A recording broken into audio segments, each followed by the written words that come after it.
कालीन कवि पद्माकर। रीतिकालीन कवियों में पद्माकर का स्थान का नाम बड़े आदर के साथ लिया जाता है। बिहारी के पश्चात ये सर्वाधिक लोकप्रिय रीतिकालीन कवि थे। इनकी जैसी लोकप्रियता बहुत कम कवियों में दिखाई पड़ती है। पद्माकर के पिता मोहनलाल भट्ट एक महान विद्वान एवं कवि रहे। पद्माकर का जन्म बांदा में 1753 ईस्वी में हुआ। 80 वर्ष की आयु पाकर 1833 ईस्वी में इनका स्वर्गवास हुआ। पद्माकर किसी एक स्थान पर टिककर नहीं रहे। हिम्मत बहादुर अवध के बादशाह की सेना के एक बड़े अधिकारी थे। उनकी वीरता पर मुग्ध होकर पद्माकर ने हिम्मत बहादुर वीरदावली की रचना की। यह वीर रस की फड़कती हुई रचना है। सतारा के महाराजा रघुनाथ राघोबा से इन्हें एक हाथी, 1 लाख रुपया और 10 गांव प्राप्त हुए। इसके पश्चात पद्माकर जयपुर के महाराजा प्रताप सिंह के यहाँ रहे। उनके पुत्र जगत सिंह के संरक्षण में रहकर पद्माकर ने अपने प्रसिद्ध ग्रंथ जगत विनोद की रचना की। यहाँ पर इन्होंने अपने अलंकार ग्रंथ पद्माभरण की रचना की। महाराजा जगत सिंह का स्वर्गवास के बाद ये हितोपदेश का भाषा अनुवाद इन्होंने ग्वालियर में रहकर किया। बाद में ये ग्वालियर से बूंदी गए और वहां कुछ काल तक रहने के बाद बांदा आ गए।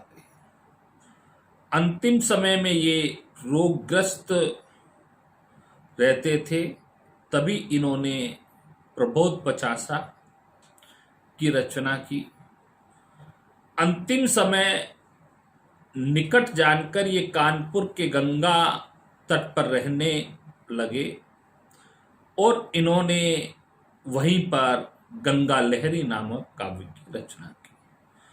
जगत विनोद में 6 प्रकरण और 731 दोहे हैं, अर्थात छंद है।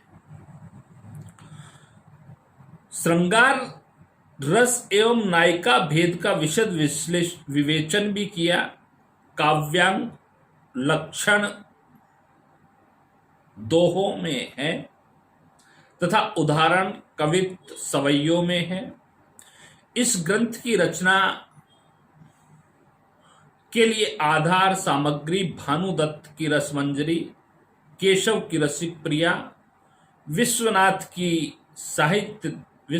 के साहित्य दर्पण से ली गई।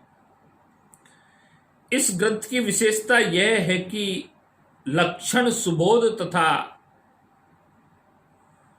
उदाहरण सरस रहे। पद्माकर की गणना अच्छे कवियों में होती है। उनकी रचनाओं में कवित्व का पूर्ण उत्कर्ष दिखाई पड़ता है। माधुर्य और स्वाभाविक कल्पना है।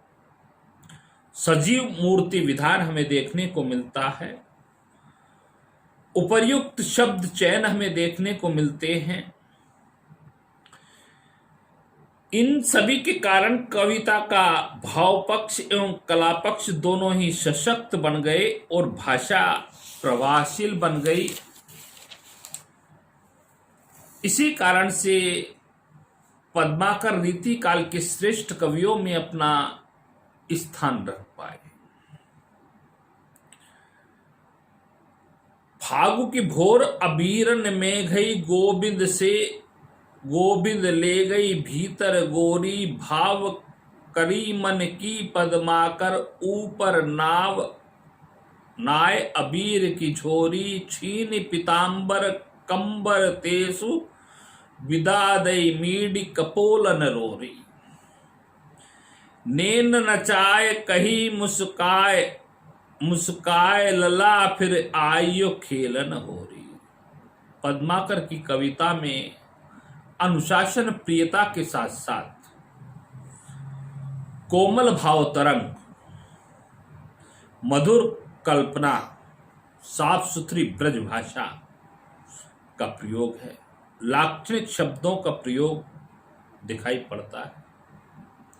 जैसे एहो नंदलाल ऐसी व्याकुल परी है बाल, हाल ही चलो तो चलो जोरे हूं जूरी जाएगी, कहे पद्माकर नहीं तो ये झकोरे लगे, ओरे तो अचानू अचका बिनु घोरे पूरी जाएगी, सिरे उपचार घने घनेरे घन सारन सो, देखत ही देखो दाम नीलो दूरी जाएगी। दूसरा उदाहरण यदि हम देखें घनानंद का, मोह लकी सोवत वियोग रो सबेनी बनी, तोरेगी हिये तो हार छोड़ेगी सुरेगी को, कहे पद्माकर त्यो घोरेगी घनेरो दुख, बोरेगी विशासी आज लाज ही की नैया को, अहित अहेसो कौन उपहास याते, सोचन खरीब में परी जोबत जुनैया को, बूझिए चबैया तब कहे कहाँ दैया, इत परेगो को मैया मेरी सेज पे कन्हैया को। रीतिकालीन कवियों में कुछ कवि ऐसे हैं जिन्होंने लोक जीवन को अपना काव्य का विषय बनाया।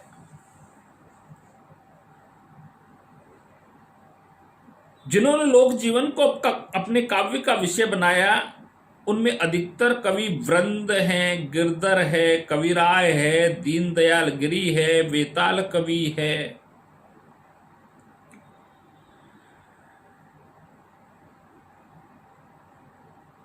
वृंद ने भी काव्य का आधार बनाया और लिखा, फीको पे नीके लगे कही ये समय विचार, सबको मन हर्षित कह करे जो विवाह पे में गारी।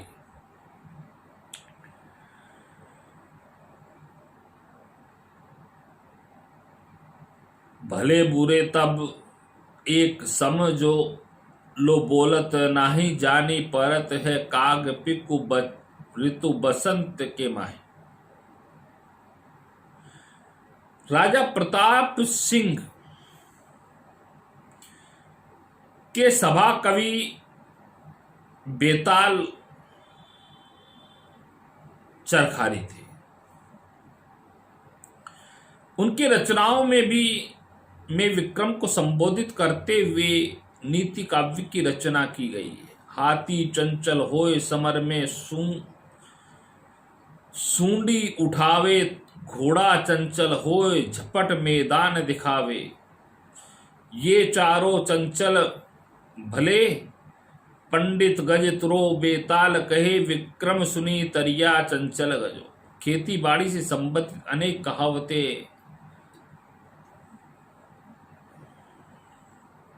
घाघ ने कहकर लोक जीवन का चित्रण किया। जीवन के निगूढ़तम रहस्य को व्यवहारिक जीवन में नीति के माध्यम से प्रस्तुत किया। रीतिकाल के नीतिकारों में दीनदयाल गिरी 1802 ईस्वी में महत्वपूर्ण स्थान उनका रहा। लौकिक विषयों पर लिखी इनकी जो पुस्तक है का महत्वपूर्ण स्थान है। लौकिक विषयों पर लिखी इनकी अन्योक्तियां बहुत प्रसिद्ध रही। अन्योक्ति कल्पद्रुम नामक इनकी रचना है। क्रूर व्यक्ति कोमल नहीं हो सकता, गिरधर कविराय की कुंडलियां भी बहुत प्रसिद्ध है। रहिए लटपट काट दिन, बरुधामई में सोए, चाह न बाकी बैठिए पेठिए, जो तरु पत्रो होए। जो तरु पत्रो होए, एक दिन धोखा देहे, जा दिन बहे बयार टूट तब, जर से जेहे, कह गिरधर कविराय, छहा मोटे को कहिए, पाता सब झरि जाए, तौ छाया में रही। रीति काल के अन्य कवियों ने लोक जीवन की उपेक्षा की। दरबारी वातावरण, श्रृंगार प्रियता एवं रसिकता के कारण उन्हें